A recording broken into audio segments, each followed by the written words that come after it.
Good afternoon. I think we're going to start, and I really thank you for coming at 3:30 in the afternoon and foregoing tours of the Mouse and other things. I'm very impressed that we got a crowd. My name is Jim Jacobs. I'm the president of Macomb Community College, and we've been a leader college for a couple of years in achieving the dream. And I've always looked forward to a time when we can discuss, the role of unions in achieving the dream, and we put together this panel to really open up some questions. As far as we know, this is the first time we've been able to even raise some of these issues at this kind of conference. So we're joined with a number of people. I just want to introduce them to the panel, because what we're going to do is kind of flow through the presentations, but then leave time for questions, comments, etc. Because we're really sort of opening up this topic. So I'm going to just go right down the row here. To my left, your right, Matthew Cross, is professor of political science at Macomb Community College and also on our Union Senate leadership team. David Hecker, who's the president of the American Federation of Teachers in Michigan. To his left, Anita Glenetsky, who's the president of Housatonic Community College in Connecticut.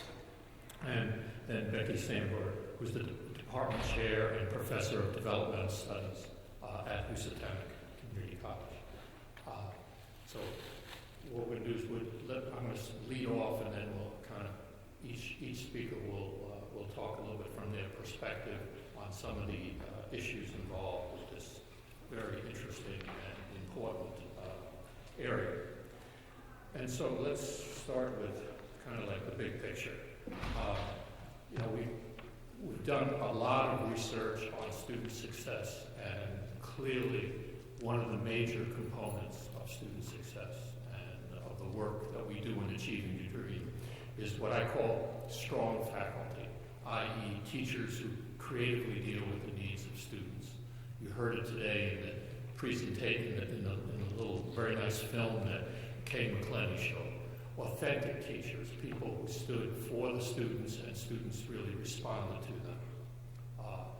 And all the research, particularly on low-income students, indicates the centrality of the faculty as the source of information, as the model, the role model for students, etc. In most of our institutions, most students certainly couldn't identify the president of the college, or the other administrators, but they do know faculty. And they listen to faculty, and they interact with faculty on a day-to-day basis. And I think the third kind of point that I would raise is that the unions provide support for the strong faculty. They give them the security to teach courageously, to raise issues, to be, in a sense, strong advocates for their students. Fourth, unions can also aid in a very important process that particularly large institutions face. We might have a successful small program. We might try out something in one class, but how do you bring that up to scale? How do you do that through the whole institution? And we can talk a little bit about some of our experiences later on at Macomb around this, but it's often through the collective bargaining process. It's often through bringing the issue into a much broader arena, and that's one of the things that I think unions certainly can do. And finally, I think for all of us who are involved in institutional change, not just working with student success, but how do we change the institution? The role of unions within the institution in all aspects, not just in the faculty, become, I think, really important in the future. Just quickly, for those of you who are unfamiliar about our own, about Macomb, it's a fairly large institution. We have about 24,000 degree credit students each semester, about 48,000 students. Number of big workforce programs, large group of full-time and part-time faculty. essentially about 2,000 people work at the institution. All but 40 are in some form of unions. We have 9 individual unions at the college, both national unions like the AFT, the United Auto Workers, AFSCME, but also locally independent unions. Everybody from the grounds and operations people, the campus police, clerical, full-time, part-time faculty are in some form of unions. And in part because of that, union leadership plays a major role at the college. We meet regularly on all matters, not just collective bargaining matters, and the unions play a role. They help shape decisions on all sorts of things. Recently, because of some changes in the state laws in Michigan, we renegotiated health care through all 9 bargaining units and agreed collectively on a way of, in a sense, taking health care sort of out of the contracts and into a area where all individuals who work at the college have some form of health care. And in our case, the faculty unions played a very important role in achieving the dream. The union president is part of our core team, and I think we'll hear more a little bit about that as we talk. Just again, for background, in our case, Achieving the Dream is one part of a larger student success initiative. We call it the Student Success Council. This is part of a number of different programs which allows us, in a sense, to concentrate on student success, and Achieving the Dream becomes one piece of this entire process. What did we learn? A couple of lessons I think that are really important. First, union participation should be continuous interactions, not just collective bargaining or meeting over grievances or single discussions. That really, if you want to have positive relations with faculty unions, that's an ongoing process. There are many things that we deal with on a regular day-to-day basis in the institution that may not be covered by the collective bargaining agreement that are important to resolve, and so it's a continuous process. Most discussions with union leadership should really start by looking at the future, by what is coming up. There's a tendency often for administration to sort of hold back information, not to kind of give a sense of where things are going.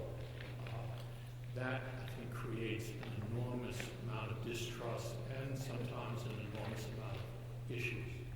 I want to use one particular case, which I think we discuss all the time in Achieving the Dream, and that is the need for data. Increasingly, data should not be just seen as part of the college's institutional research department or utilized only by the administration. Data is something that should be shared with not only with the faculty, but faculty should have abilities to ask for data, analyze it on their own, and come up with their own interpretation. That's a very important question, which maybe later on we'll come up and talk a little bit about. When issues arise, and there is going to be conflict, there's always conflict between what often administrators want to do and what the faculty perceive as important, that we look for the common ground. We look for ways in which we can anticipate that there will be differences.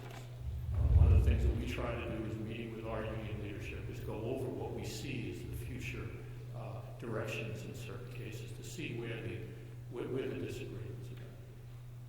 And finally, I think this is really very important. There's a tendency to think the faculty is really not interested in student success, or that in a collective bargaining situation, the administrators are the ones who are interested in student success, and the faculty needs to be, quote, brought into, the understanding of that. I think that's erroneous. I think in most cases, the student success is a goal that's shared by the faculty, by the union and by the administration. So that question of keeping that in mind becomes a way in which all parties can not only see what their differences are, but come up with ways of resolving. So with that, I'm going to turn it over to my colleague, David Hecker, who's going to talk a little bit from the perspective of the American Federation of Teachers, which is the bargaining unit for our. Thank you, Jim.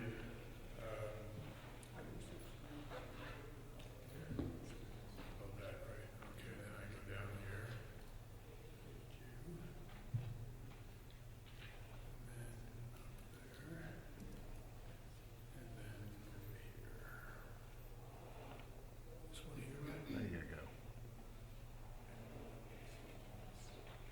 That's right. Well, that was it.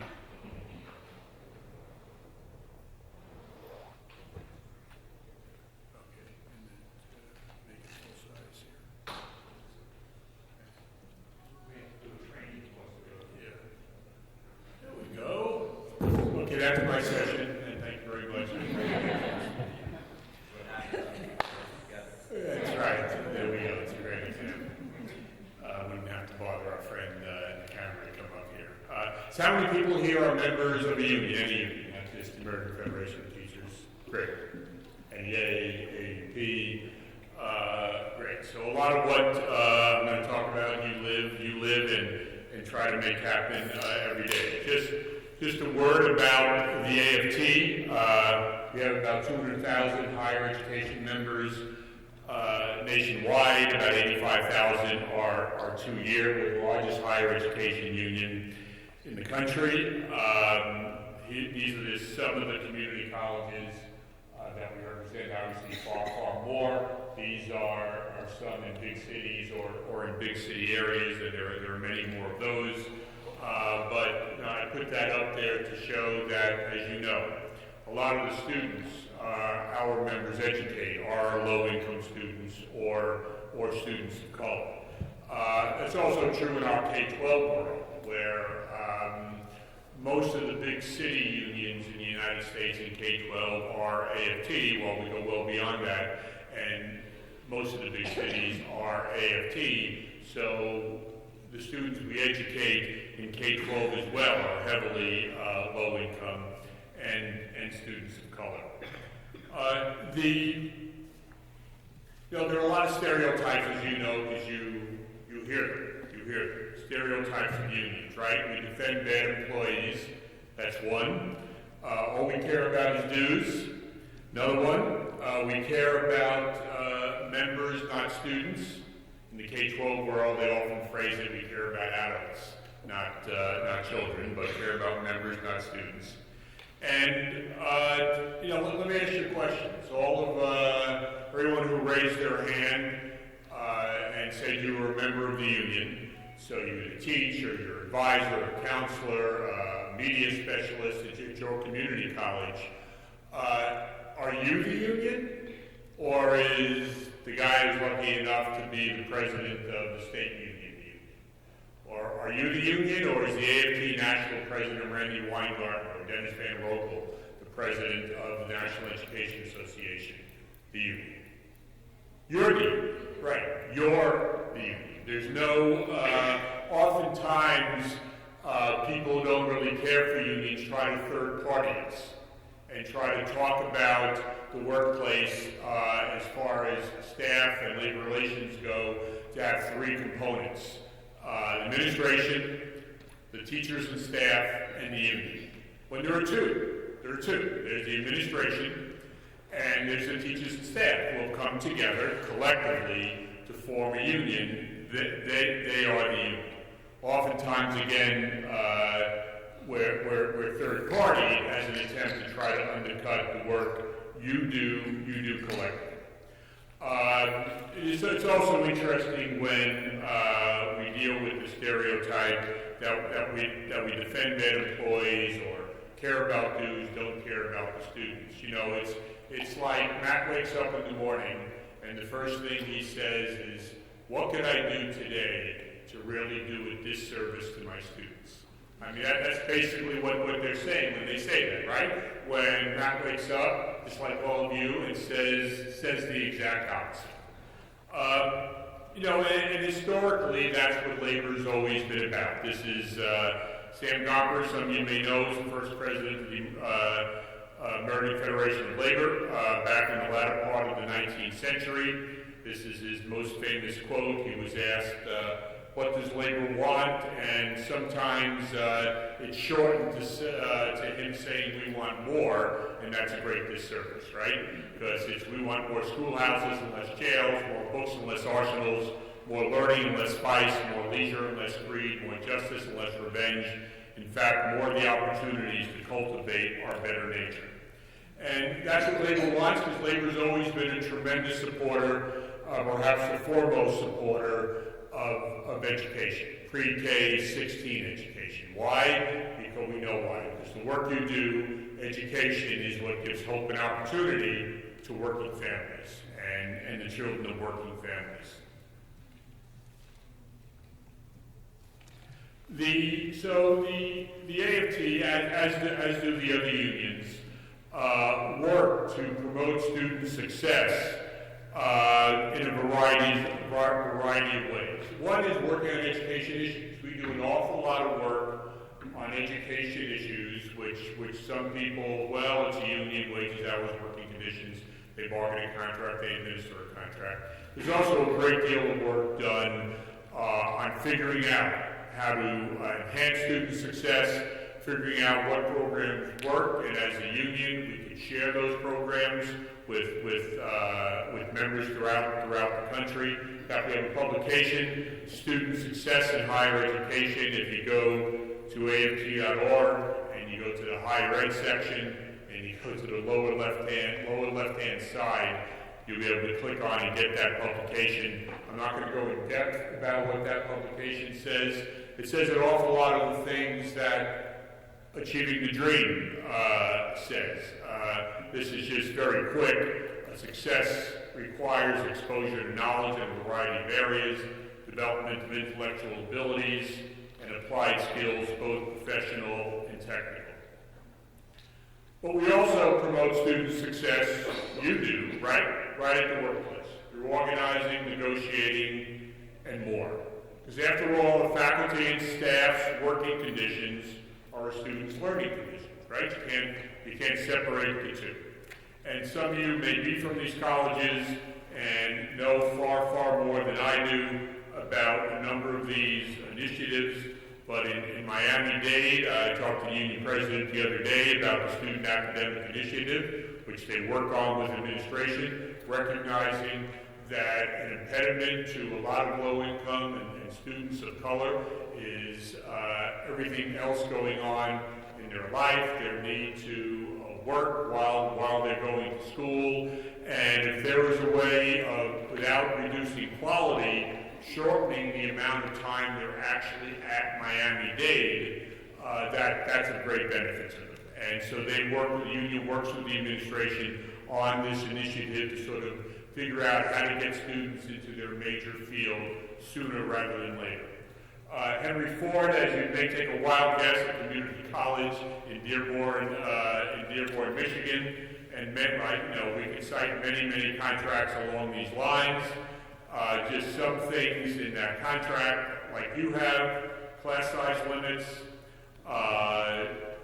bargained recently to secure full-time counseling positions, bargain evaluation, so that faculty get even better, including the peer mentor intervention at Henry Ford Community College.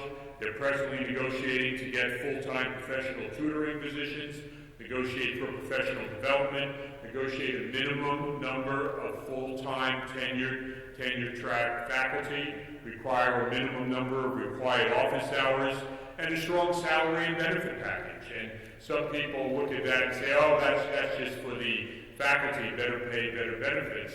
But obviously it reduces faculty, besides the fact they deserve it, it reduces faculty turnover, and it helps you attract the very best to that college. And again, all those things I mentioned, do they benefit the faculty? Absolutely. Do they benefit the students? No question they benefit the students. City University of New York has a program similar to Miami-Dade, in which the Union PSC, the Professional Staff Congress, works with the administration on what they call the Accelerated Study and Associate Program. For the same reason Miami-Dade set up their program, CUNY has set up that program. Not down here, it just happened yesterday. I was updating Jim about it. We had a meeting, myself, the superintendent of a, not Detroit, but an inner city school district, the Engineering Society of Detroit, and the Dean of Applied Technology and Engineering at Macomb Community College to try to figure out how we bring the great work of the community college in engineering and applied technology and advanced manufacturing, and how we get the students at Hamtramck, which isn't big enough to have its own career tech school, involved in that program in some way to help meet the and fill the jobs of the future. That relationship happened basically when we were meeting in Hamtramck, and someone mentioned Macomb Community College program, and I said, fine, I'll call Jim. He'll tell us who to meet with. We'll get that meeting set up, and that's the union, that's the administration of our K-12 district, and the administration of Macomb Community College, working together on nothing that really has to do with wages, hours, and working conditions. We're working together cooperatively to help students at Hamtramck, to help that district, and help Macomb Community College. In addition to working educationally, working in organizing, negotiating, and more, like I just mentioned. And one thing I didn't mention on that slide is the organizing that is done, right? Because all those things could happen. A union working with administration jointly through bargaining and in other ways to advance student success, unless professors, faculty, counselors came together to organize a union. And especially when you deal with non-tenure track faculty and the issue of job security, which is a number one, the organizing of non-tenure track faculty and the result of increasing their job security is not only good for them, right, and increasing their pay. It may mean they're running to 3 campuses a day and not 5 campuses a day, so they can spend more time on each campus. We may actually negotiate an office for them, so the students have some place to meet them. The student may be able to count on having a favorite teacher again, because job security has been negotiated. So, oftentimes administration says, I'd rather people who are organized, and don't see the real benefits to student success in the college of having them organized. But in addition to ed issues, organizing and negotiating and working with administration on campus, there's the legislative and political work, which I think is oftentimes overlooked, or you, as the union, don't receive necessarily the credit from some administrations along this line. No one is fighting for community college funding from the state and anything the federal government, Barack Obama's program. No one fights more than the AFT, the NEA, the AUP in the trenches fighting it for the reasons that Sam Gompers laid out, right? You wouldn't have that. You wouldn't have the program President Obama is putting forward if not for those political efforts. The advocating for policies and programs addressing obstacles to student success, advocating for a jobs program, advocating for a raise in minimum wage, advocating for a social safety net for students who need that. Working with a program that I chair the board of in Michigan that's heavily in K-12, but I've been doing research thanks to this, and it is in some community colleges. It's a private nonprofit called Community in Schools, which works with students of low income to help them address the obstacles that sometimes stop them from reaching their academic potential. And the program is actually, I found out, at Austin Community College, and it's something that Community in Schools nationally and hopefully can work more with community colleges to put forth. And obviously electing pro-education candidates, The most important lobby day of the year is election day, right? And that day's over. We pretty much know what votes we're always going to get to increase education funding, which votes we're never going to get, and then we fight over the remainders over the next 2 years of the legislative session. So if you're not involved in electing those candidates, you're never going to be successful legislatively to support community colleges. And supporting pre-K-12, obviously. So the students you get are students who have all received a quality education. Again, administrations of community colleges interact with you on the campus level.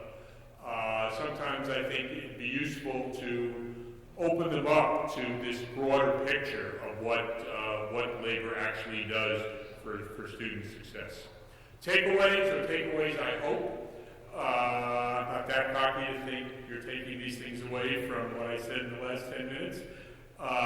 Unions are not a third party at the workplace, right? You are the union, I'm not the union. We have the same, as Jim said, the same goal as the college administration, student success. You wake up in the morning, how can I do the best job possible?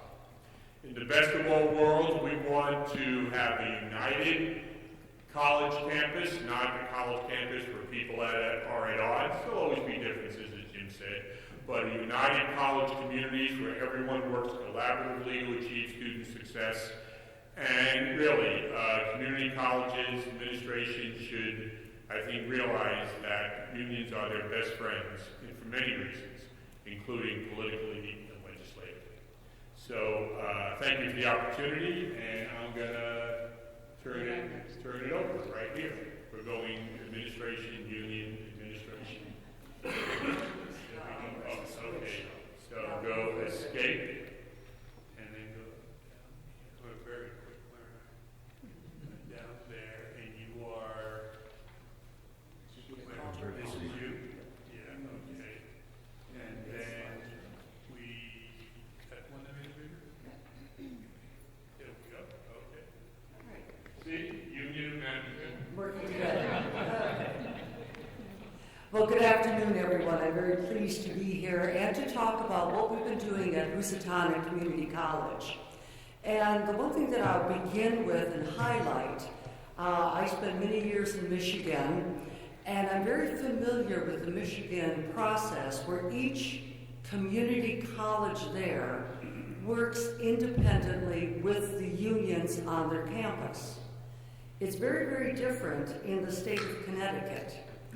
In the state of Connecticut, in terms of the organization, we are a state system. And historically and to this day, we continue to get so much help from our governor and our legislators.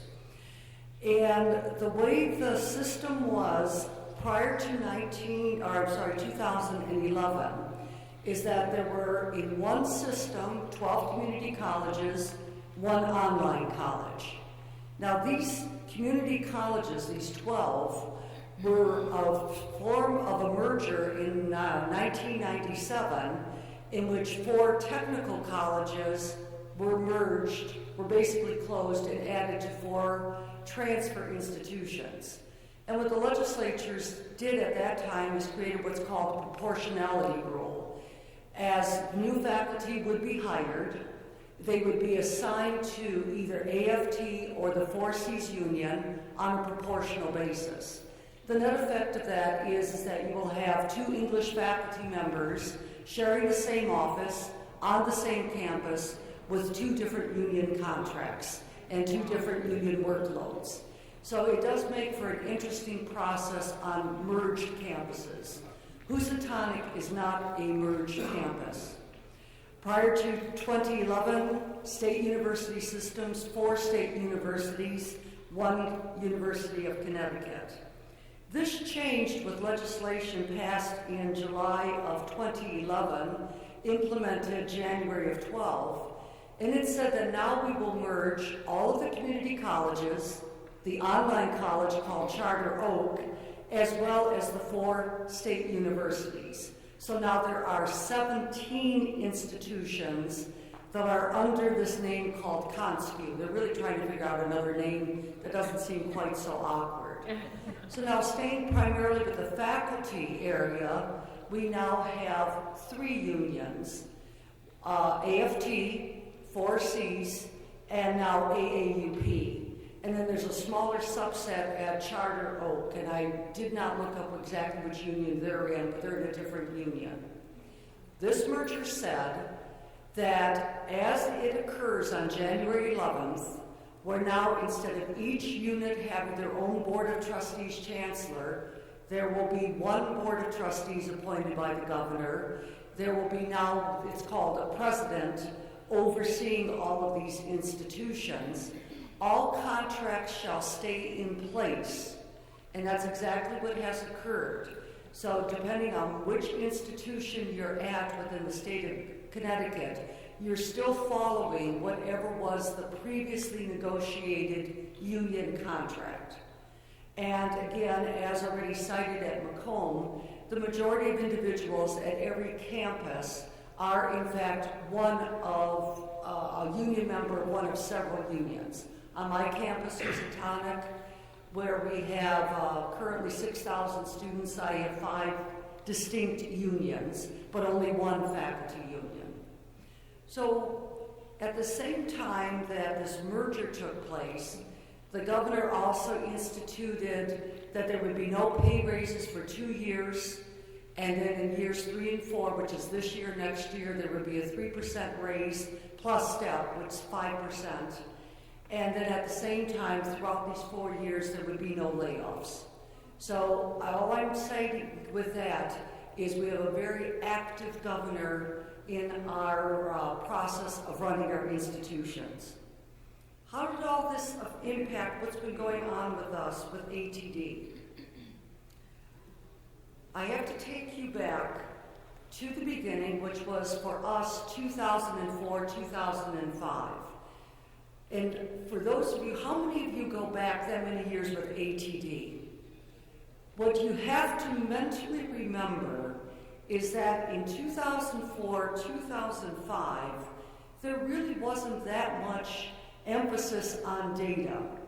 And so it was a very new process. Now you wouldn't even conceive of not having a strong data element on your campus. So what we had were data and core teams looking at what's happening on our campus and what should we do with this thing that we really weren't quite sure, this achieving the dream stuff. Sounded kind of interesting, but not sure what it would do for us. So it became a whole college effort, which at the time I was leading. And as I set it up and worked with it, the majority of every committee member was in fact a union member. 50% would be faculty, because most of this was conceived that this would primarily impact faculty and what we're doing in the classroom. And what I also did, because I was new to Housatonic at this time, I had been there 1 year when we began, what I perceived is that we had what I would call a culture of blame. As long as we knew it was Jim's fault, we didn't have to talk about it anymore. We got it settled, Jim's fault, let's move on to the next situation. There really wasn't that determination of, okay, what is the problem? What will we be doing about this problem? And so that was, again, a shift, starting to look at data, what is or is not occurring, and it became my role, and one that I firmly believed in, that which we were finding would be reported to the whole campus. And I can only tell you that on the administrative team, 7 of us, there was great reticence when I said, well, here's our results, we need to let the whole campus know. But that became the norm then. Everything the ATD teams were finding out, learning, and some of this data was ugly. Ugly in terms of what were completion rates, what was happening to our students. We would no longer bury that data.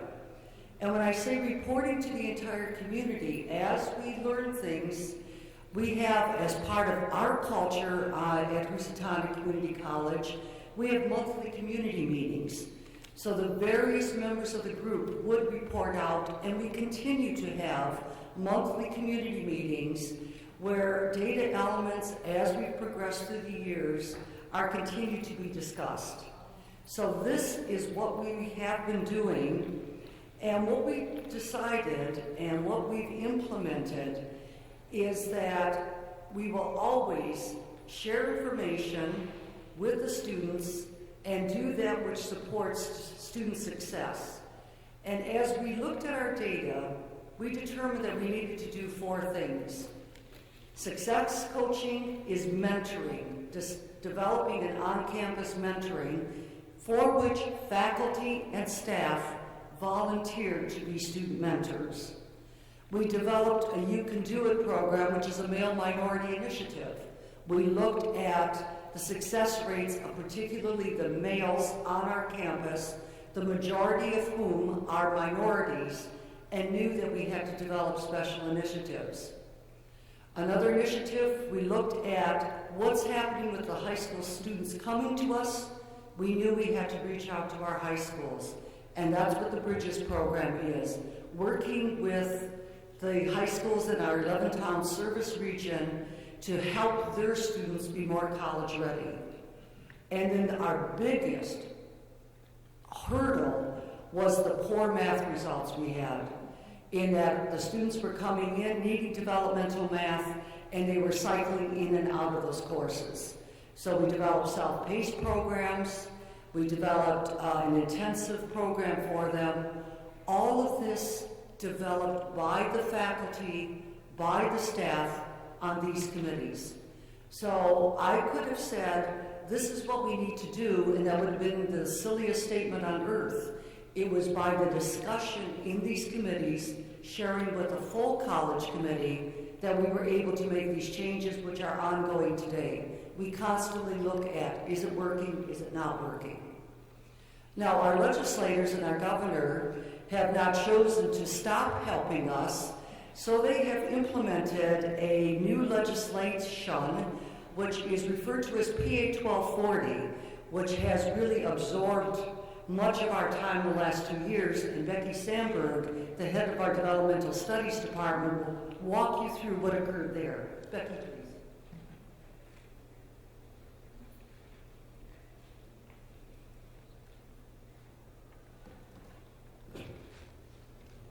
So, we have been dealing with this legislative mandate called Public Act 1240. And at our college, we began working in June 2012 to address the legislation and work through the systems interpretation of it so that we could implement it in fall 2014. So we've been working about 2 years, and I have been living and breathing and eating and dreaming it, whether I like to or not. So some of the things that we were doing to start our work on this legislation and how to implement it at our campuses was that faculty and deans, primarily academic deans, deans of academic affairs, were working together in regional groups that were system-wide, divided according to what part of the state our college was located in, what we were calling transitional programs.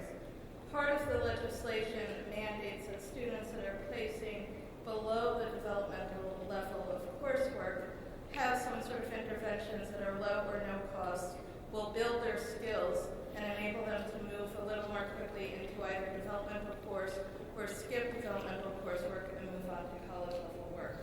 So in these regional work groups, we were coming up with strategies and programs that we thought would be best for this particular student population, our lowest level of developmental student. At Housatonic, we had 2 levels of developmental coursework, but there is a college in the system that had up to 6 levels of developmental coursework. So we needed to find a common population that we were talking about in working with these programs and then figuring out what would be the best strategies. Math and English work groups within the system were formed to focus specifically on common course outcomes. One of the mandates of the legislation is that there be a single semester of developmental coursework that the student takes per content area. So this meant we had to identify what were the outcomes that students needed to achieve to be successful to move into the college level coursework. coursework if, when they were placed at the college, it was determined that developmental coursework is where they needed to begin. So we had a statewide group in math working together as well as one in English, and have successfully come up with course outcomes that we all agree are the appropriate ones for the student population. In addition to the work that was going on regionally and within content areas, representatives from all of the college campuses, both the community colleges and the 4 state universities, formed a statewide advisory board that would take the recommendations of the content area work groups, that would take the recommendations of the regional strategies groups, the transitional programs, and would make recommendations to the vice presidents of academics for the system to move forward in implementing the legislation. On that committee, there are about, I want to say about 15 of us, and it's provosts at various colleges, it's academic deans, it's faculty, it's leaders of these content area groups throughout the state, and soon it will also include some student services deans, in fact, and staff members, because we felt that they needed to be involved in the conversation as well. As we look at things like appropriate placement of these students, we need to think about the processes involved in placement, and we found that those voices were missing from the conversation. So they're being brought in as well. And then finally, as President Glinetsky said, we are regularly reporting to all campus and college constituencies. At our campus, we do this through our regular monthly community meetings. Also, as a faculty member, I report out at our monthly faculty meetings, and my various colleagues at the other campuses are doing the same as well. So, because of this legislative mandate, we not only had to think about how we were going to come together as a system to address the legislation, but we needed to think about, on our campuses, what we needed to do locally because of our particular student populations that would allow us to adhere to the mandates of the legislation, but be true to the needs of our student populations. So at Housatonic, there were 2 main things that we did. One is that we began some course redesign with a particular course. It's called DS99 Academic Skills Development. It's our college success course. Initially, for many years, it had been a course taught by both developmental English faculty, as well as many student services staff. Some of our counselors and advisors, our disability support person, the head of our academic support center, and our admissions director. So there were a number of people involved in teaching this course, and it touched on various academic skills that students would need, both reading and writing, but also things like time management, test-taking, study skills. When we started to look at student success rates in these courses, we found that students were not as successful as we hoped they'd be in carrying what they learned in this class into their other courses and finding success in those other courses because of what they learned about how to take a test, how to study, how to manage their time. What we recognized is that we were teaching each of these topics as discrete skills rather than addressing the idea of student success more holistically, and we made a shift. How many of you are faculty in here? Have you ever heard of OnCourse? Yeah. Okay. So we got trained in the OnCourse methodology of approaching student success. It talks about and thinks about and trains faculty and then students to be more responsible for themselves, to advocate for themselves, to learn how to be more engaged in the classroom and in campus life. And we felt that that was important for our students to understand how to do. At the same time, we felt that we couldn't any longer teach just discrete skills, say this week we're going to work on time management and then move on, because we didn't make any connections for them between what they were learning and how they could apply it and carry it forward. So we did make significant changes to the course. The redesign process at Housatonic is faculty-driven, typically. I'd say always, really. And it goes through a particular process. The faculty will propose some sort of redesign based on data that we collect and sometimes simply just observations that we make about our students. And then once the redesign process occurs at the course level, it's brought forward to our curriculum committee, which is comprised of both faculty and staff at the college, and then it has to be approved by our college senate, and then ultimately our president needs to make that final stamp of approval. So it is a process that involves all constituents in the college, but is ultimately a faculty-driven process. So with DS99, what we changed was our approach to teaching the course, teaching it in a very holistic way rather than discrete skills that were not connected to one another. And we also bumped up the rigor of the course. We infused more instruction in academic reading and writing. Students in this course were placed in this course because they had also placed into a developmental reading course or a developmental writing course or both. So we wanted to not only help them develop the skills that they would need in those courses, but to make connections between the courses that they were taking. So we increased the rigor with academic reading and writing, and as a result, we had to change who was going to teach this course. And that's where union intervention or support came into play. We had, as I said, teaching this course for many, many years, not only faculty, but we also had student services staff. So we had the Director of Admissions, Disability Support Services Director, Director of Academic Support Center who oversaw tutoring.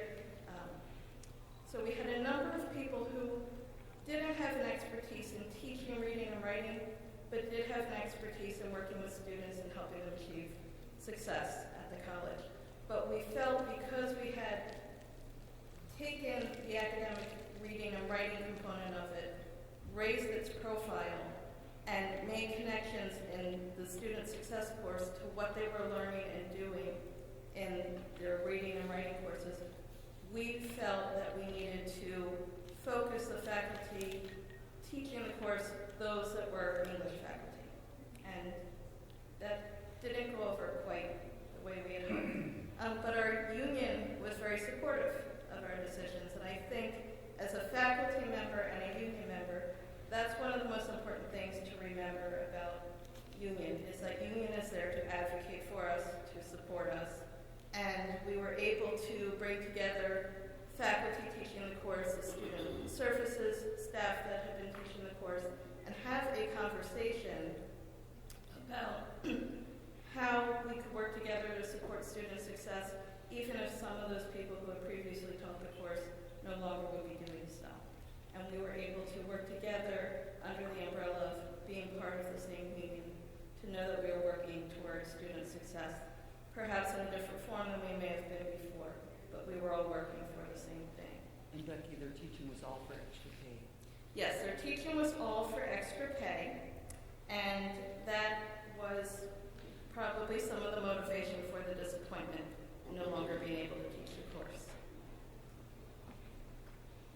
The other thing that we did in response to legislation, and this is because we had to, but also because we are conscientious and pay attention to what's working and what's not, and we knew there needed to be some redesign of the developmental program at Housatonic.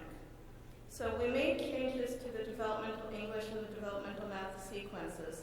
As I said, we had 2 levels of developmental math, a pre-algebra and an elementary algebra, and we had 2 levels of developmental reading, separate, and 2 levels of developmental writing, separate. So with the legislation, we now could have a single level of developmental coursework, and students needed to do that 1 level of developmental coursework in a single semester per content area. So we struggled a bit with how we were going to do this, if we wanted to combine reading and writing, for instance, if we wanted to look at modularization. There were lots of different things out there that we could consider doing. But the first thing that we did was we decided to talk with our colleagues. And we worked collaboratively with our statewide groups, both in math and English, to develop common course outcomes. So when we finished this work, we would know that no matter which college a student was attending, they would be having the same course and the same outcomes, and we would all know that they were ready for college level work when they finished what was nice about this work was that even though we were coming up with common course outcomes, there was autonomy. What we found at Housatonic, for instance, we have a very urban campus. Majority of our students are on financial aid, and the majority of our students are first-generation college students. And we had a uniqueness to our population in that not all the students, for instance, needed a developmental writing course, but they needed a developmental reading course. Or they needed the second level of developmental writing, but the first level of developmental reading. Or they needed the lowest level of developmental math, but they could go to English 101. So what we were finding was that for us, we were able to use the common outcomes, and I'm talking now just for English, and the statewide group had decided they wanted to combine these outcomes to cover both reading and writing in a single 6-credit course. That was the recommendation that this population made. We said, our students haven't yet been successful in consistently showing up to class. They have lives that cause them to disappear at various points in the semester, and not all of them are at the same level in both content areas at the same time. So what we were able to do was take those outcomes, separate them out, reading from writing, and put them in 2 separate 3-credit courses, so that the 300 plus students who needed one but not the other could do so. Because part of the legislation is don't use your students' financial aid dollars on developmental coursework, or don't use it up. Don't let them use it up. So our thinking was, why make them take a 6-credit course when they only need 3 credits worth of that content? And because of the autonomy we were given, we're able to do that. And then finally, speaking from the perspective of the department chairperson who puts together the schedule for my department, the union contract had an impact on scheduling and had an impact on course assignment. Now we have some 6-credit courses that we're offering. We have some 3-credit courses that we're offering. We have some 8-week courses that we were trying. We had some 5-week courses that we were trying. And I needed to keep an eye on faculty workload. I needed to think about how many credits per semester faculty was allowed to teach. And then I needed to think, too, about the risk of assigning a full-time faculty member to a 6-credit course that started at the beginning of the semester, and then also giving them 2 3-credit courses, one that was a 5-week course and one that was a full semester course, and wondering what would happen if that course didn't run. Because now they don't have the course load that they need per contract. So issues such as that have been complicated by our contracts, but it's things that we're working through. And things that we have learned through our student success initiatives, through our work to address this legislative mandate that is known as Big Scary PA 1240, is that we need to be working cooperatively. On our campus, we make every effort to work cooperatively with faculty and advisors together. When we were doing this course redesign, we spent a lot of time in meetings with advisors and with faculty talking together about what these changes would mean, who would be the best student to take these various options, and prepare everyone for the registration periods that were to follow. We also learned, and we've continued to collaborate, and we're collaborating across campus. We still have our core teams, now one committee working together. We still report out at community meetings, we still report out at faculty meetings, and we still are involved in system-wide groups that have conversations on a regular basis about these issues and these reforms that we're working on.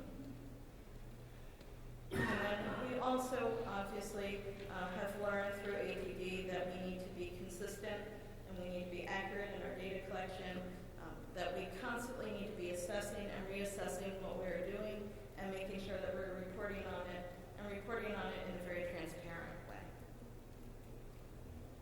Thank you.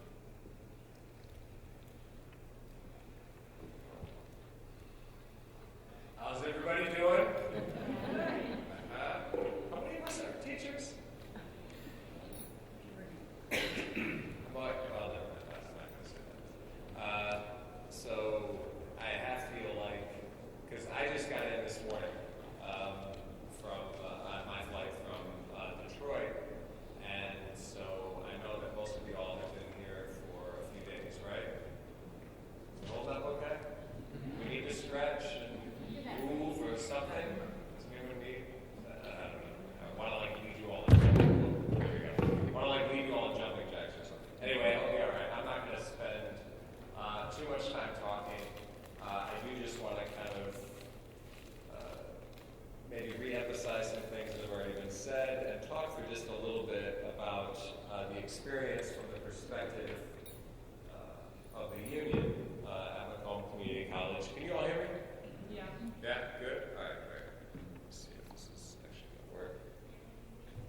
Okay. Well, we don't have to worry about that right now. Right. What's that? How do I hide the screen? Oh, fantastic. Thank you so much. Appreciate it.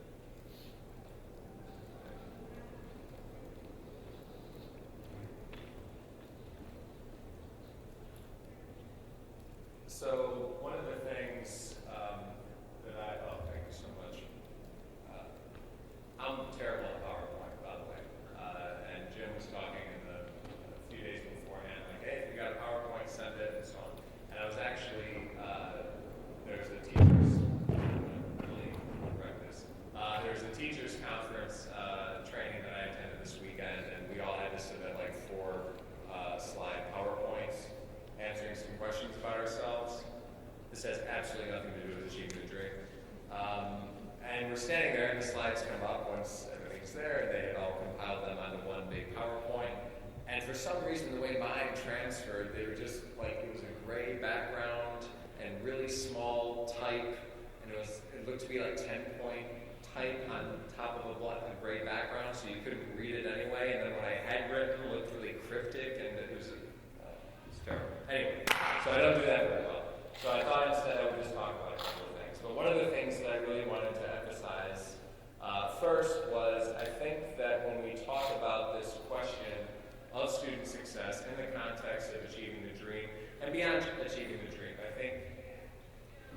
I love the fact that Macomb is involved with achieving the dream because I so appreciate the mission.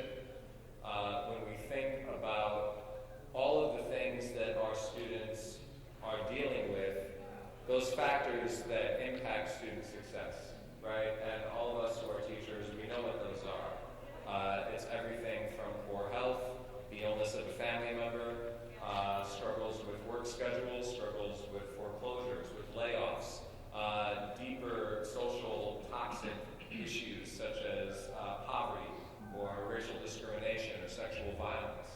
Right? People are dealing with these stresses, these traumas, before they've even stepped into the door and opened the book, right? Before they've had one day in the class with us, all of this is happening. So I think for us to really step back and say, how do we as an institution, how do we as administration, how do we as a faculty, not just as a union, but also as an individual faculty member, how do we start doing what we can to try to unpack this and do something about it, is really incredible. Okay? And it's something that I'm very pleased to be part of, to have observed as a faculty member at Macomb, and very proud that our institution is part of it. And also very interested to hear more about what you all are doing at Housatonic. But the thing that I noted is that in these conversations about student success, and David hinted at this a little bit before, is that I think that there tends to be an assumption when it comes to unions that because unions are generally thought of as being, looking after the self-interest of their own members, which unions are, that when it comes to student success, that's something that we're not really, that interested in, or it's secondary. But I also wanted to call out an assumption in that, and that is the assumption is that administration, by definition, is concerned with student success. And I don't know that that's always the case. It's the case at our school. But I think that assumption is not a good one. I don't think there's truth in that assumption. And I was joking with Jim and Dave beforehand, I was looking at the schedule for all of the workshops and all the incredible things that are going on here this weekend. You've got this panel on unions and their role in student success. Why is there no panel on administration's role in student success? Do we just assume that they're de facto, on the side of the students, or always know exactly the perfect best thing to do for the students? I don't think we do. And I think that leads me then to, the importance of losing some of those assumptions that we may have about unions and also about administration. And also recognizing that 1934, 1935 Wagner Act, is it 35, the Wagner Act? So the National Labor Relations Act, one of the things that it speaks to directly, and of course this was meant for this age of industrial capitalism. It wasn't necessarily intended for public sector workers, but I think that the spirit of the law is the same, and that's that the law is designed to encourage collective bargaining. And it's designed to encourage it. I think that's actually in the law, that language. And for myself, any English teachers here, what is a synonym for contract? Agreement, right? An agreement is sacred. An agreement is a humanizing event. It speaks to two people or two parties or more than that coming together based on shared purpose, shared principles, so that they can best achieve whatever their shared goals and objectives are. It's a wonderful moment. It's a wonderful humanizing moment, I think. And so for myself, I've always looked at agreements as something that are sacred,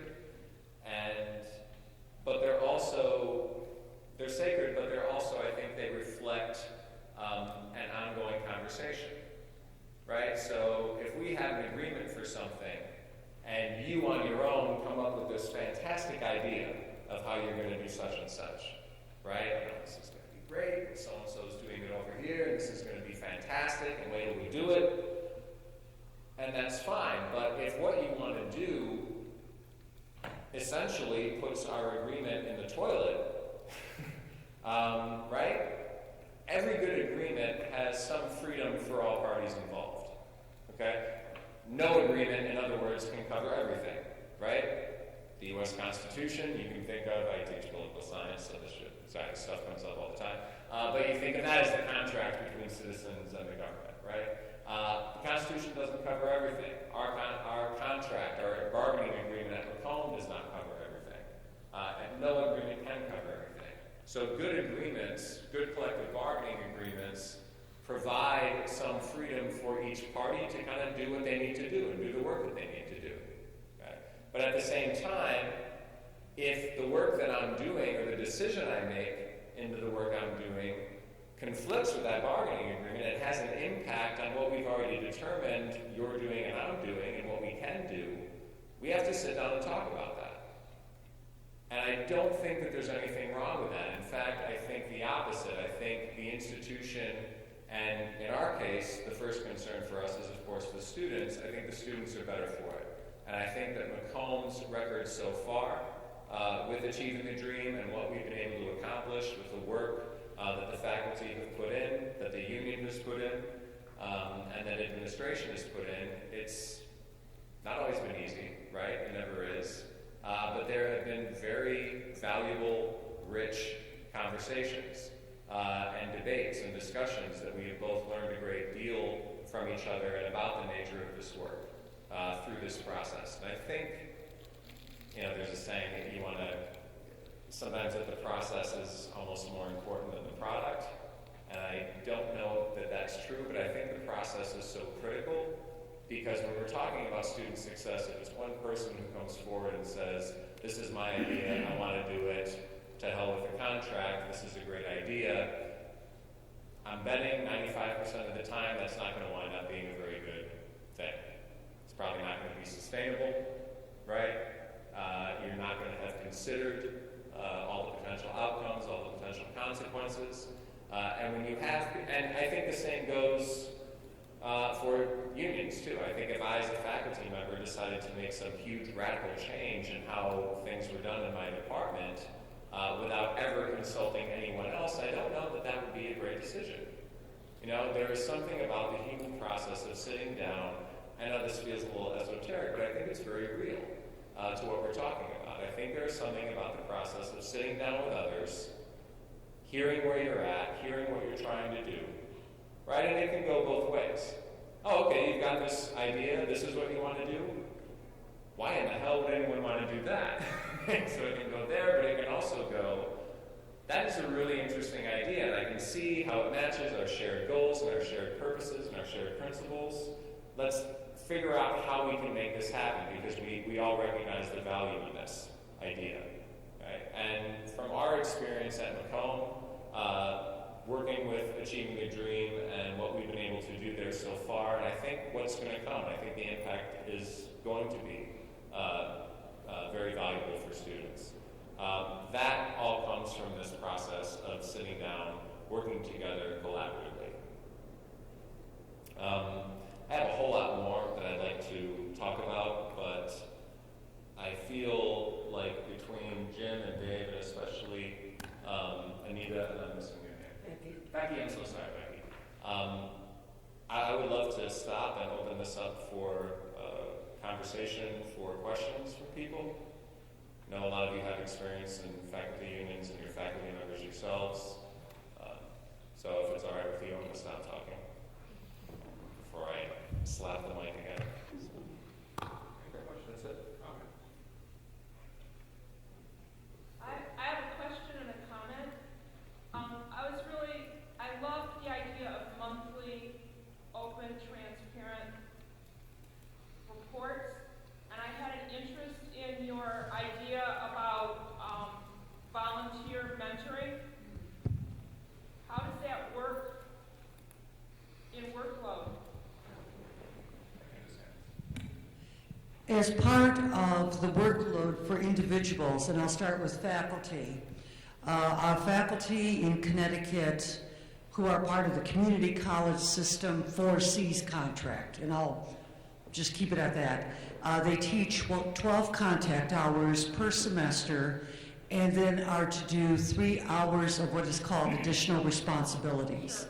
So for many persons who, as faculty, chose this, they included it in their additional responsibilities. So it's substituted for committee work or other work? What you will find is the faculty who are committed rarely do substitution. You know, they manage their work, and you will find that the people who volunteer tend to volunteer. For the staff members, it became part of their workload. And again, people didn't spend time, counting the hours.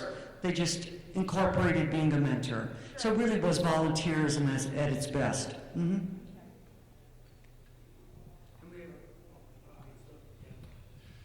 One of the things which we do, we have monthly meetings of all the union presidents. Again, we have 9 of them. And I think what that has done is taken Achieving the Dream, which is certainly a faculty-driven process, but it involves everyone on the campus. In other words, every time we hire a new campus police officer, I spend time with them talking about achieving the dream. Every person who's in the clerical unions has some concept of student success and achieving the dream as part of that. And I think what it allows you to do is spread the idea that the purpose of the institution is to encourage, guarantee, support student success, that's what the core of the institution is, and that everybody plays a role in that. And it isn't just in a classroom, it's the way the whole institution functions. Now, of course, there are differences between even some of the bargain units over some of these, but I think by working with all the different unions around this, I think you have a more of a chance to set up some institutional change. Whereas our community meetings are all members of the community, 1 hour a month. I saw other hands, please. Back there? Yeah, I had a similar interest in the mentoring program. Sorry. And I guess what struck me was the idea that faculty are often called upon to be a part of the solution, but it's like an unfunded mandate that faculty mentors can volunteer to do that, but we might be the only sector in the college that, first of all, is being asked, and second of all, would do this kind of volunteer work. And it's not even considered to be in load, whether it's attending more meetings for student success initiatives or participating in more leadership or core teams or student success councils or whatever it might be. In addition to our workload already, we are never in, and I come from New Jersey, we're an NEA state, and at my school, Atlantic Cape Community College, we have one umbrella unit with 4 bargaining units within it. We are never offered compensation. It's not even talked about, but the solution is, well, you could volunteer because that's your profession and you should do that. And that gets old and it breeds resentment. And I wouldn't mind the president of the college or of any college, or facilities or any of the other units were doing the same thing that we were being asked to do, but we seem to be the one sector that is singled out to volunteer. Sounds noble, but And probably that may be one of the uniquenesses at Housatonic. And one thing that I'm so proud about, which is our culture, and it is a culture that every person working on the campus is important to helping our students succeed. And so while we had many faculty volunteers for the mentoring, we actually had more volunteers out of the other areas of the campus. great. And so that's probably just a reflection of our culture. If I can also just very quickly speak to that, because I think it's a critical point. And we can go a lot of different directions with it, right? I mean, there are historical parallels to this. The teaching profession was, of course, a feminized profession. And I think from the beginning, the idea is, well, as a woman, you should want to do this work anyway, right? And to ask for money to do this work is kind of insulting, right? And I don't think that that's the approach necessarily that administration takes today, but I think, and it's not just in education even though, I mean, I think it goes across the board. Yeah, we've got this incredible thing that we want to do, people get excited about it, but there isn't funding for it, or the funding that's there is very minimal. And can't speak for administration, but I imagine that's got to be difficult to want to get something done and to then have to ask people to contribute even more of their time. At Macomb, I know in the beginning, I was not directly involved with achieving the dream, more kind of observing from it and also learning about it from union meetings and discussions with the union president, but I know people who were there. Some of our Macomb people are here. But it was incredibly difficult work. Just watching and listening and having conversations with people about the process, it was really, really difficult. And when you're getting what seems to be a very low stipend for that work, or you're doing it voluntarily, it can be hard. Really, really hard on people, especially perhaps feeling like, who else is stepping up for this?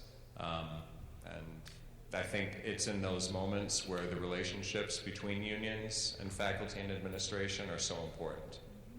That's what's going to save you. Right here, and just so people know, I'm over here, and then there. Okay. I just wanted to affirm some of the things that I heard here, because I think it is really important. I work at Henry Ford Community College, so I appreciate the information that you put up there. The board was speaking to that. I wasn't expecting to hear any of that, but one of the things, this is my first conference of Achieving the Dream, and I think we've been involved with this movement since 2007. And all the energy that people come back to the college with after attending one of these is phenomenal. But I do think that people get worn out. And I do believe sometimes that's the demise. Our particular institution is heavily unionized. The faculty union is extremely strong. And if somebody's dream is administratively driven from the top down, from the president level down, and they haven't done the homework in bringing the buy-in of the union and all the membership and everything like that, and then all this type of stuff is just kind of shoved down people's throats. We're going to be a part of this. There is underlying elements of resentment for putting in all that extra work, and is it going to pay off, and things of this nature. I would have to say that because of all that, that led to the demise of our president, our former president. There were some issues. She came back from one of these particular events, and she wanted to change the entire counseling operation and the way we function from counselors to advisors. And I happen to be a counselor. And that was a rallying point as far as the union was concerned, because the union wasn't going to stand for a new breed of person coming on board that was going to take away part of our jobs. And, we do have advisors today, but we had a committee.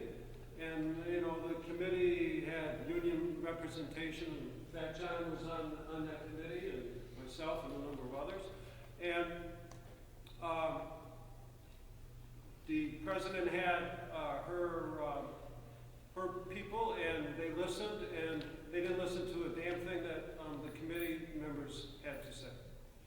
And instead, they just went forward with what they had on their agenda, and ultimately, they did get what they wanted, and they do have an advising system. Whether it's a strong advising system is questionable. I think that's part of the reason that I'm here today, because it's not where it's supposed to be.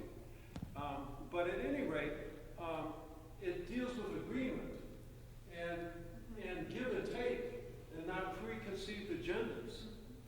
And to the extent that we can have mutual trade-offs and listening to people and coming to conclusions based on the data and experience.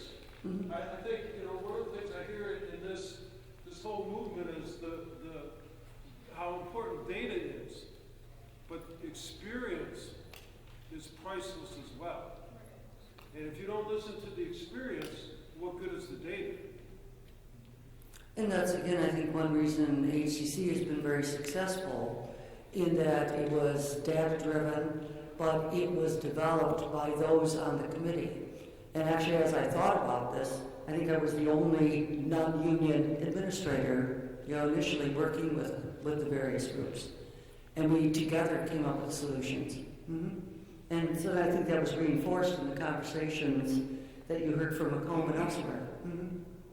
If I could just, actually a different part of Henry Ford, not a different part, but a different aspect, but it's a great example of reinforcing, just reinforcing with your board of trustees a lot of the things we're talking about, so they fully understand what a union means for student success, all the things and we've been talking about here. Because if I lose track of presidents of the college, let me know. But 3 presidents ago, the president was there for a very long time, built up a great relationship with the unions on campus. And of course there were differences, there are always going to be differences.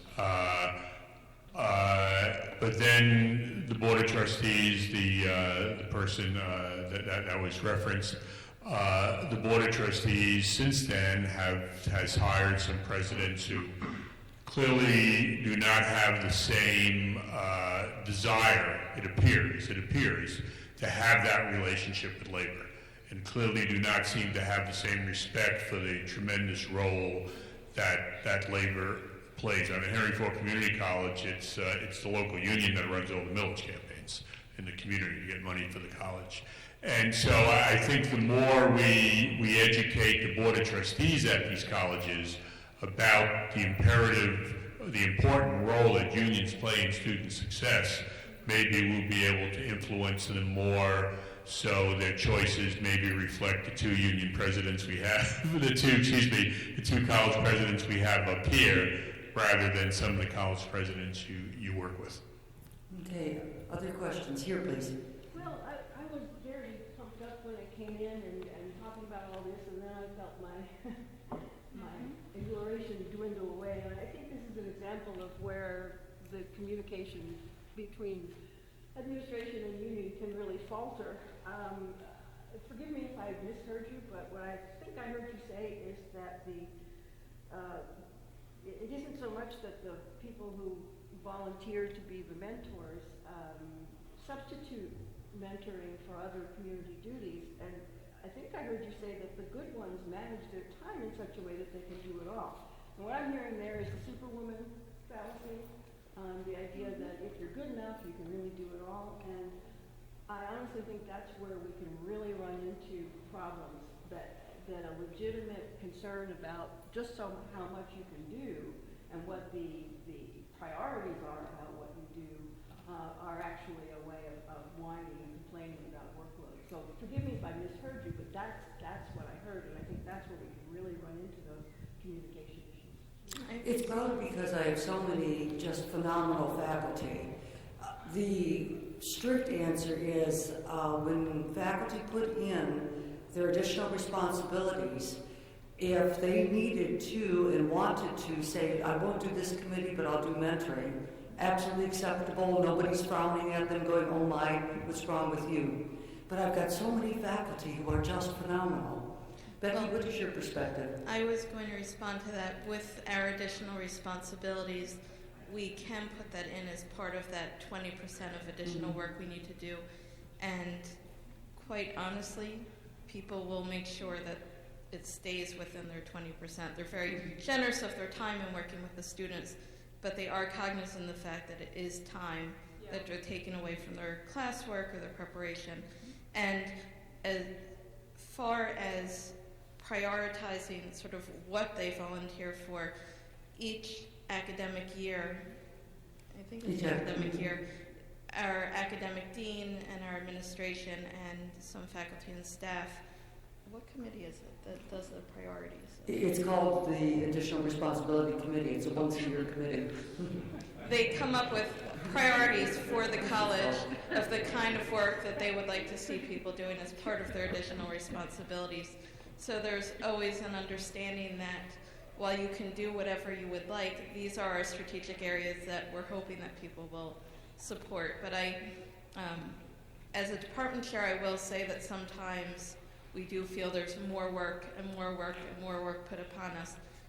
But we also are very vocal and say, no, we can't do this, or we need to let something else go. And when we have things like a list of priorities to identify what really we need to be focusing our energies on, it makes it a lot easier to do that. If I could just follow up, it's that ability to say no, which in the feminization of the profession, I do research on the school marms back in the one-room schoolhouses, and they were asked to do everything, and to say no is this crass behavior. So if it's set up that works that way, then that's ideal. And it's not easy to say no, quite honestly. And you know, someone like me I've been at the college 16 years, but I'm still relatively young. I don't want to step on any toes. I don't want to, ruin my relationship with my president. But I also know that if I'm going to be successful in the work that I do at the college and ultimately benefit the students, that sometimes that no needs to be heard. So. Okay, this poor lady's been trying to get in. All right. Well, I'm Catherine Schuster. I'm from Oakton Community College. I'm a professor, but the president of the faculty union. We're NEA. And I just had a couple of things. One thing I just kind of want to comment about the sort of the makeup of this session and this audience. I think it's really indicative of, a lot of us, it seems, are faculty sitting around here at the how do unions, fit in. And I certainly have heard in other sessions, unfortunately, over the last day and a half, derisive, dismissive comments of often that, referring to unions as obstructionist. I know the very first session, the plenary session, the guy from Georgia very happily was kind of chuckling that they're a right-to-work state and they can deal with that in Georgia. So I think that this is something that ATD just must fix, somehow address this so that there would be a better rapport and conversation, more of a dialogue about these issues. And I guess the other actual comment that I'd like to make is I think a big elephant in the room is contingent labor. I mean, I'm the president of the full-time faculty, And I think one of the reasons why we feel so overwhelmed often is there just aren't enough of us. And a lot of these kinds of tasks that are being developed in these major committees are things that we just cannot ask our part-time faculty to take part in. Not that they're not wonderful faculty members, but they really don't have the time, and we have no way to compensate them often for that work. And so it comes back onto the full-time faculty. So I think somehow, dealing with this issue of transitioning our really excellent part-time faculty into getting more hours into full-time faculty positions just has to be part of student success and equity.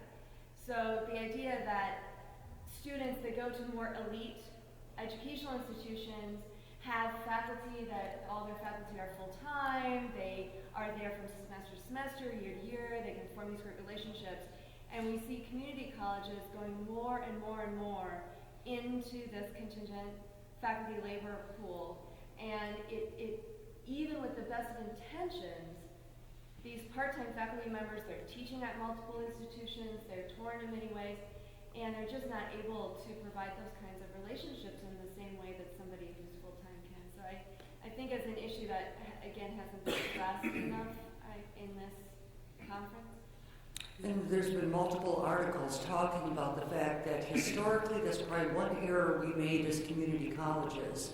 We gave the perception that we would be just this most cost-effective of institutions and didn't recognize that, in fact, our students have so many needs. We actually should be spending more per FTE than perhaps our four-year brethren and our research institutions, because of the support we should be doing. And I've got an incredibly miserable full-time, part-time ratio in Connecticut, and that's one thing we've been just saying, we've got to change, we've got to change. Yeah, I think that insight is a really important one, and we should come back to that. Let me just, as a person who helped organize this panel, and I mean, I do feel like this was the last panel on a Wednesday, at the end of the conference, which is not where I thought it should be. And I think we do have significant issues within, not just achieving the dream, but within community colleges over these questions. It plays out in a variety of ways. And to come back to this volunteerism issue, it's easy on every campus to find people who will volunteer for all kinds of things. They're always the same people. I know on my campus exactly. If I want something done to be, what that does is it starts to then separate out those people from everybody else, and then and that's the easy way out. The better way, and I think it's being talked about here by a lot of you, is to figure out a way, if these are such important issues, things to do, that they should be placed within the issue of the bargaining agreement, and these are things. And I think what we're going to discover with Achieving the Dream is that our concept of what a teacher is and the way we measure that, classroom hours, office hours, may be a little incorrect, that we need a different kind of measurement. Now, that's where it's going to get real interesting. In bargaining, that's where it's going to get real interesting in terms of creativity. Because if you really look at the successes in Achieving the Dream, and you heard it by these students who are in the film today, a lot of what is going to make them successful is not what is going to go on in the classroom. It's all this other things. So if all these other things are that important, we should figure out a way where that gets placed into collective bargaining agreements, etc. That would be a really interesting discussion to have. If I could just very quickly, going off of what you said, I want to be careful about what I say, given the space that we're in, but I also want to be as straight and respectful of you and your intelligence as I can be. I think it's very important, regardless of the good work that any organization does, to look at, one, who is funding that organization, Right. and what the ideology or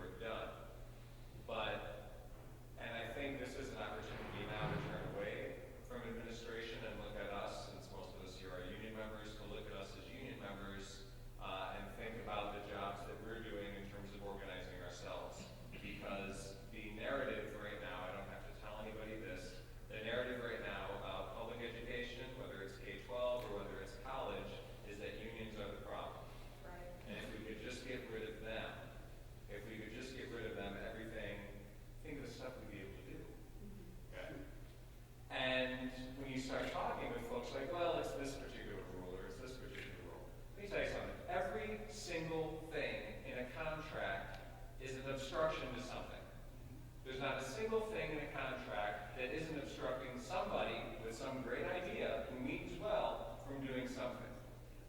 Now, you either scrap that or you don't. Now, I don't want to scrap it, but a lot of people, the approach that they're taking, and this is the dominant narrative, and I'm very sorry to say, it's the narrative that folks that we would normally feel good about voting for are adopting.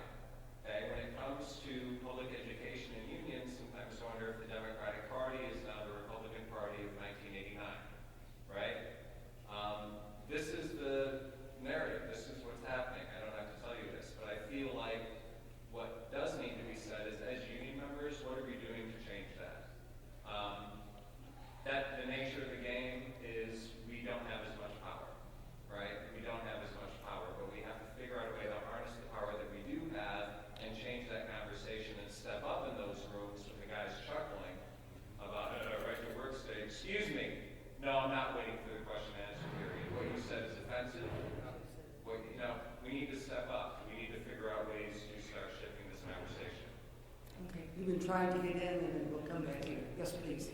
My name is Nick Luzzi. I'm at Walla Walla Community College, and I'm currently on the other side of the line. I'm on the administrative director of research and planning there. However, my background is in organized labor. I was a union president for several years and worked for the UAW as a rep for the International before I came to Walla Walla. And I think the comments that you made are really poignant, and so are yours, because one of the things I think driving a lot of the discussions that I was part of the last few days are around equity and racial politics around equity, but we're not linking that, connecting the dots to the class politics as it relates to equity. And then furthermore, if we think about the population that we're trying to serve here and increase attainment and narrow the achievement gap, those people will probably end up in union jobs, or we would hope, or I would hope that they do, right? Because that's the new working class, and we also know that the working class has been eroding significantly in terms of their income and buying power over the last several years, and there's a correlation there between union density and earning power. Right. And so for us to sit here and be a part of that discussion that,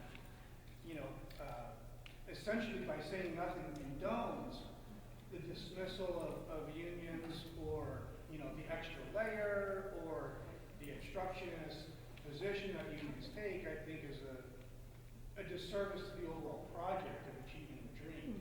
Because unions help make that dream. Okay, thank you. We're here, please. Yeah, I'm Matt Brokamp at Delaware County Community College in Pennsylvania, and I've only been there, I'm kind of new there, I've only been there a few years, but from what I see, I'm a faculty member, from what I see, there seems to be a pretty healthy relationship between the union and the administration. However, the union, encompasses only a small percentage of the faculty, and this comes back to the idea of contingent labor, the disparity between not just compensation and benefits, but also like governing power and working conditions between part-time and full-time faculty is just so huge. And but I think there's I think there's some resistance or just some anxiety about the full-time faculty about how to incorporate what the relationship between full-time faculty and part-time faculty should be. Is there a way to incorporate part-time faculty into the union in a way that doesn't threaten what we've been able to secure for ourselves as full-time faculty without having from the administration's perspective without having to ramp up tuition to meet the needs of part-time faculty. And so I definitely agree with everything you're saying about moving towards a vision of or a reality of a greater percentage of classes being taught by full-time faculty. But I guess my question is, since that seems to be a long way off, there are ways to deal with that equity problem in terms of bringing in part-time faculty into the union. Does that work successfully at other schools? How will those sort of hurdles to achieving that been overcome? Oh, I can speak for Connecticut, which again is a statewide contract. All PTLs, adjunct faculty, are represented by the union. And to teach, for example, a 3-credit-hour course by an adjunct faculty member, they're receiving pay of $4,500 per course. And actually, what's occurring now is it's actually not that much less expensive to have a full-timer versus a part-timer. Yeah, so you can see a very strong union representation of PTLs. Back when I was at St. Clair in Port Huron, again, the union there did represent the adjunct faculty. So I think that to me is pretty typical. Is that not?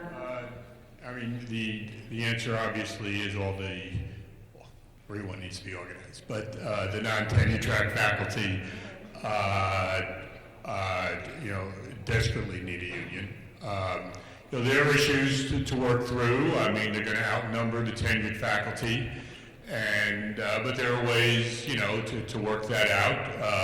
A big issue now is what kind of role should non-tenure track faculty have in faculty governance, and there are different inroads being made at different places, and that needs a real, straight, honest discussion between the tenure track faculty and the contingent faculty. Better that we have that discussion amongst ourselves rather than separately have that discussion with administration, and we figure out a way to do that is acceptable to everyone and gives everyone the voice that everyone deserves, because everybody who works on that campus, be they tenured or non-tenured faculty, be they a clerical worker, deserves a voice in how that institution is run. So the answer is organizing them, although collective bargaining is not a revolution, right? And we've organized over the last 10, 15 years a great deal of contingent faculty in the AFT, and an awful lot of that has been in Michigan. So, the number one issue is not pay, as poor as pay is for most, it's job security. And we've usually been able to, standard isn't hard to beat, but when they're unorganized, well, we've almost always been able to enhance their job security. First contracts, they get a pretty nice raise as a percentage, still far, far away from parity. And parity needs to be the goal. I mean, if you teach one class, and if a full-time load is 4 classes, then you should get 25% of what a full-time faculty member makes. Clearly, the issue is the funding. I would think even to highly respected, clearly respected in the field, clearly respected by the unions at their institutions, would admit that in part they balance their budgets on the backs of contingent faculty. It's just how the math works. So they need to be organized. The problem is organizing is not a revolution, and it takes time to bring them up. So we need to think about things we do together, organize and bargain, but more than that. I would just add, though, I wouldn't do a straight division in that when you look at the full-time faculty role, the curriculum development, the student advising. Yeah, so I would admit those factors should be taken into consideration. Mm-hmm. Absolutely. Okay, other questions? I know I've been trying to get to everyone. I would just respond to that, though, that we exactly need them to be doing all of this stuff as well. I mean, that's kind of the point, is that it's so much for us to do. So, and there could be different ways of compensation, different metrics of, paying for different tasks and things, but, we need the contingent faculty to be engaged in all of these initiatives outside of the classroom with us and be properly compensated for that. Yes, please. Just really quickly, just as a quick takeaway. I'm a faculty member. I'm also a recovering attorney and mediator and negotiate many contracts. And I heard you say, your passion is awesome, but I heard you say something along the lines of every passage in the contract is the detriment of someone else. And I don't agree with that. And the reason I don't agree with that is because I think a good contract is actually in alignment with a common belief system. And I think, and I'm not, and I agree with 99.99% of just that one thing. I didn't mean to pick it out, but it kind of hit me. That it just seems like the union, and I'm also the VP, one of the VPs here too, of the union at Edmonds Community College. It just seems that redefining the conversation around student success is really the key. Yeah. Because that's also, let me just, and this is a terrible analogy, but it's an analogy that works, at least for me, in my limited legal world. But if you have a divorce and you have two people that are getting divorced with no kids, that can be a very volatile contract to figure out. But if you have kids involved, they may not like each other, or they may have different differences, but at the end of the day, they can get back in alignment every single time by looking at what's important to them, which is the one thing that they agree on for sure, and that's the kids. Right. And the best interest of the kids. And so when we're looking at unions, and we're looking at administrators, and we're looking at faculty, we always have that. We always have the student success, and we always have that alignment that we can get back into. And I just think that for unions to really be proactive in this conversation, we need to redefine who we are, and stop reacting to the negativity and start taking a more proactive approach to what we actually do. I mean, this is, and which is what the whole point of your presentation is that what unions do is that they achieve student success, and that means everything we do really needs to, as unions, needs to be couched in that statement. If I could quickly, you were responding to my statement, Yeah. right? What was your name again? Scott Adams. Hey, Scott. And forgive me if I didn't speak clearly or I misunderstood, but I think we actually, what I was saying, I understood exactly what you were saying, and it's the common idea that, Ben, particularly around things like achieving the dream or anything that you want to do. Well, if we could do this, except the union contract is this. And my urging is to get away from that kind of thinking because, again, depending on what you want to do, you could argue that everything in a contract is an obstacle to something, is I think what I meant to say. Oh. And that it could be perceived that way. I don't think it should be perceived that way, and I think exactly as you're saying that there's, we have these opportunities to work together, but not just work together. And I've actually been thinking a lot about this lately, and one of the things I'm thinking of is how can we, if not redefine a union, reimagine what unions do and the kinds of things that we can offer forward, because we innovate as teachers every day. I'm innovating in the shower. That sounded bad. I'm innovating in the car on the way to work, right? No, for real. I am pulling over in a snowstorm to dig out my notebook and write down oh my God, this is going to be incredible, or like whatever it is that you're trying to do. We're constantly trying to reimagine and innovate what we're doing in the classroom and how we're maximizing the success of our students. And I would really love to see unions on top of all the important work that they do for us in terms of wages, benefits, working conditions, dignity, due process in the workplace. What are some things that we can do where, while these broader conversations are going on about what is the direction of education in the United States and so on and so forth, to have unions be, and I think they are actually, we just need to do more with it. Holy crap, look at what these unions are doing. This is incredible. This is so innovative. Okay, on that, I will be conscious of the time. It's 10 after, and all of us will stay, so please don't hesitate to continue the conversation. Thank you for being a fantastic audience.